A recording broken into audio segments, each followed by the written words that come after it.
All right, welcome to the program tonight. This is K24 Evening Edition. My name is Brian Amwai. Top stories tonight.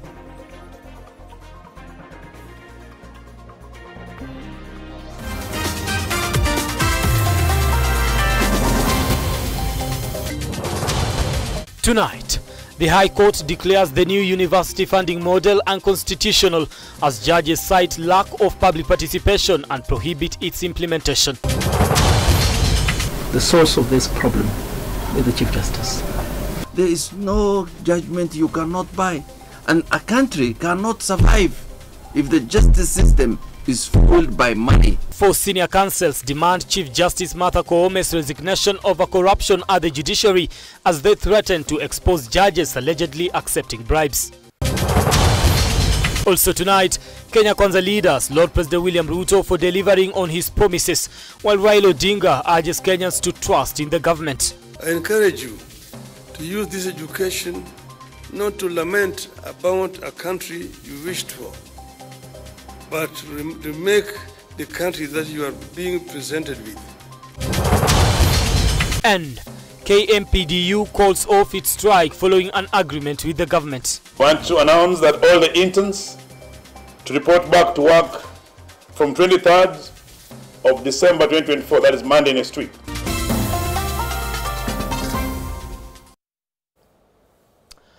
All right, now we do welcome you to be part of the program tonight by engaging us on our socials. That Amwai Brian, that is on X at K24 TV, across social media platforms. We'll be sampling your feedback as we continue with the program tonight.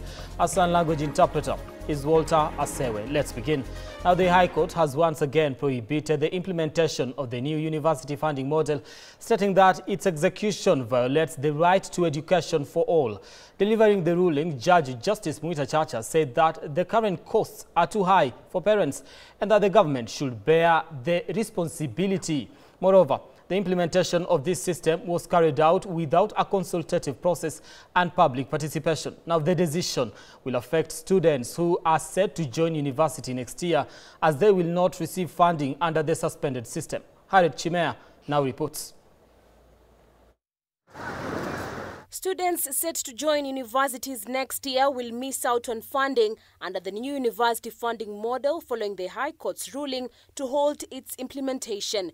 The High Court argued that it violates the right to education for all under the Constitution. And this court cannot be persuaded by a mere promise and a hope that the recommendation will not be implemented. It is discriminatory to use age as a basis for treating students differently, as age is one of the prohibited grounds in Article 27, Article 4 of the Constitution, and cannot be allowed in a democratic state. Although the government has been advocating for the system, claiming that it has helped universities reduce their debts, the court has stated that the system has imposed a heavy burden on parents, yet it is the government's responsibility. The abrupt and unexpected change through the introduction of the new funding model violated the legitimate expectation and the planning, which was also based on the law. And the government would fund 80% of their education through the differential unit cost model, and the higher loans board would fund the difference. In that regard, public participation legitimate expectation was violated. Judge Justice Mwita Chacha further stated that there was no public participation before the implementation of the funding system. The implementation of this new funding model also bypassed parliamentary oversight in violation of Article 95 sub Article 5B of the Constitution. As already pointed out earlier, this funding model is not anchored on any law. The body to which appeals lie is unknown, its composition is unknown, and so is its procedures. The case was filed by the Kenya Human Rights Commission KHCR alongside other two petitioners and the Elimu Bora Working Group who argue that the system doesn't prioritize needy students. This comes at a time when the government is yet to provide the loans and scholarships of this culminating semester. This opportunity to thank all the Vice Chancellors for their commitment to admitting and retaining first-year students while we review and process their loans and scholarships. The ruling is a blow to President William Ruto's legacy project. The spotlight is now on the Ministry of Education on whether they will appeal the case or revert to the old system that covered students' tuition fees. Harriet Chimea, K24. Now, calls for Chief Justice Martha Koome to resign have been made by 4 senior counsels, citing what they describe as historic levels of corruption within the judiciary. The 4, Ahmed Nasir Abdullahi, Paul Muite, Nelson Harvey and Gibson Kamau, have also threatened to expose the list of judges allegedly accepting bribes to issue favorable rulings. Joel Chacha reports on the growing crisis facing the Chief Justice. The judiciary, according to the senior counsels, is sinking to the highest heavens. They are accusing Chief Justice Martha Koome of failing to address systematic corruption and are demanding her immediate resignation. Kenyan judiciary has never been this corrupt. Yes, that you can take. Yeah, it has never been this corrupt. It doesn't matter the court, the High Court, and especially the High Court, the Magistrate, and the Supreme Court. There is no judgment you cannot buy. And a country cannot survive if the justice system is fueled by money.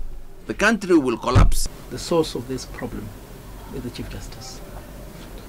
And if you are to conduct an opinion poll on your own, you will verify that. It is a choice whether to resign or not, but we have indicated the reasons as to why.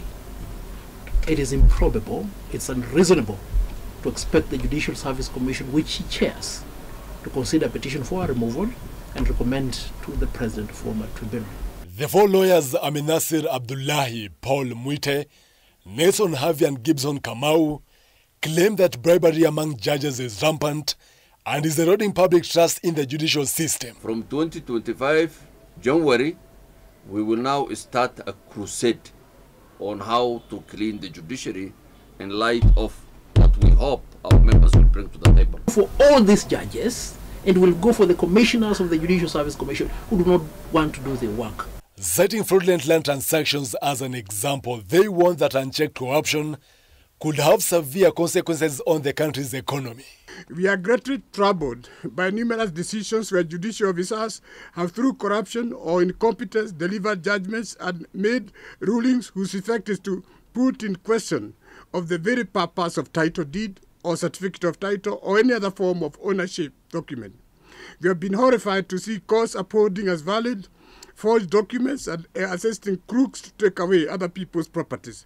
The rot in the judiciary, I mean, the stench is too much. People have lost properties, people have lost livelihoods, people have lost all kinds of things.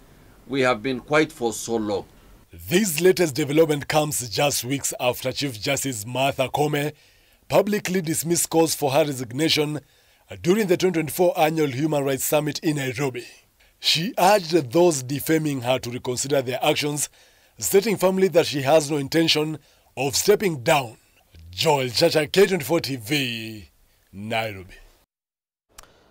All right, now away from matters justice, President Ruto's recent cabinet reshuffle brought some surprising returns. Now, former Health CS Mutahi Kagwe, along with ex-governors Liki Nyanjui and William Kavogo, are back in prominent positions. Now, meanwhile, established figures like Ababu Namwamba and Kipchumba Murkomen shifted roles. David Kagina dives into the key issues these appointees will grapple with in their new ministries. For themselves that COVID is finished. Not new to governance and administration of duties from the executive is former Nyeri Senator and Health CS Mutahi Kagwe. He takes up the Ministry of Agriculture and Livestock Development in the most recent government appointments.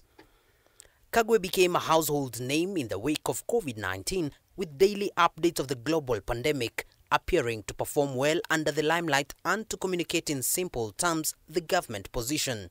It was amazing how he navigated this country through COVID. I can tell you that that was a very challenging time, and every morning when he came on TV, Kenyans felt some relief and some hope. With a background in international relations, corporate governance and telecommunications before joining politics, Kagwe brings his experience to a sector grappling with food security challenges, climate change impacts, and the need for agricultural modernization. He will be tasked with boosting food production, improving food distribution systems, and attracting investment in the agriculture sector.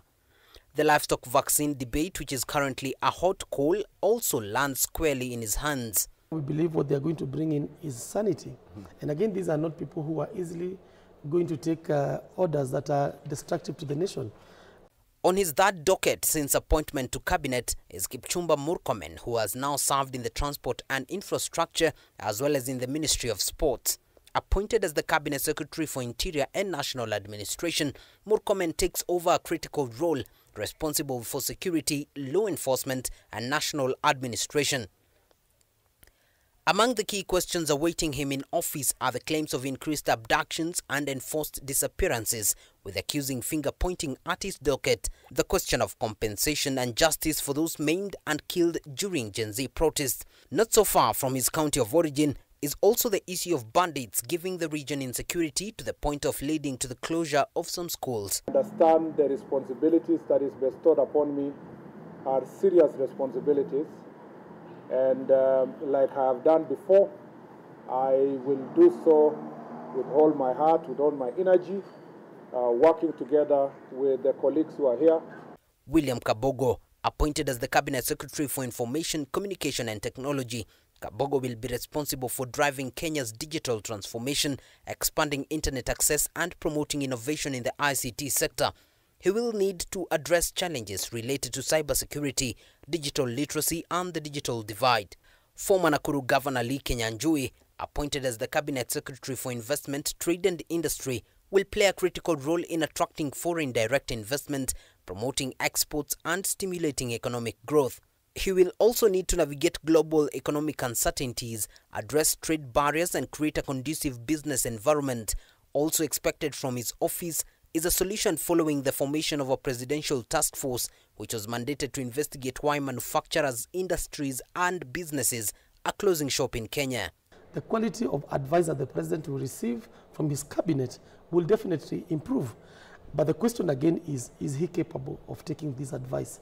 And the question is, will he listen to these people? Or is his decision to bring in these people driven by the desire to have this country improve?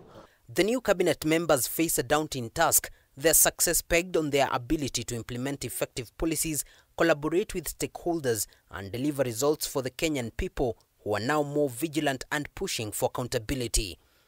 David Kagina, K24 TV. All right, now President William Ruto has once again made changes to his cabinet, bringing in key figures closely aligned with former President Uhuru Kenyatta. Now, these appointments come shortly after a rare and highly publicized meeting between the two leaders at Kenyatta's Ichaweri residence. Tonight, we interrogate the political implication of these appointments. Kenya to your The political chessboard continues to get rearrangements, with moves meant to deliver a checkmate strategically being organized by the political class. The latest move that has seen an addition of Ruto's cabinet with those allied to former head of state Uhuru Kenyatta seen as a master move that is at the same time a risk move, given the fact that these additions have also been up and about poking holes in the policies of this government. The names on this list that are raising eyebrows are those of former Health Cabinet Secretary Mutahi Kagwe, ex-Nakuru Governor Lee Kenyanjui, and former Kiambu Governor William Kafogo. Their appointments seen as an attempt to woo the Mount Kenya region and bolster the president's political support in a region that has seen shifting allegiance since the last general elections and the impeachment of former DP Rigathi Gachagua. Mutahi Kagwe will now lead the Ministry of Agriculture and Livestock Development, a critical docket in a region heavily reliant on farming. Lee Kinyanjui takes over as Cabinet Secretary for Investment, Trade and Industry, while William Kafogo has been tasked with the Ministry of Information Technology and Digital Economy. These appointments follow closely on the heels of Ruto's meeting with President Uhuru Kenyatta, sparking speculation about a potential political realignment. Critics argue that while the reshuffle adds political weight, it does little to address pressing issues like youth unemployment and economic struggles that have fueled recent protests. Many young Kenyans feel increasingly disillusioned, questioning whether these changes will bring real solutions. For the Mount Kenya region, the stakes are high. The president's move could be seen as a gesture to reaffirm his commitment to a region that delivered him crucial votes. However, others argue that the move does little to sway an already divided region. As Kenya's political chessboard continues to evolve, all eyes will be on how these cabinet members perform in the roles and whether their appointments can translate into meaningful impact on the ground and unite a country in the name of broad-based government. Brian Amoai, K24, Nairobi. All right, we are due for our first break here on K24 Evening Edition. Don't go too far. We'll be back in a few with more stories.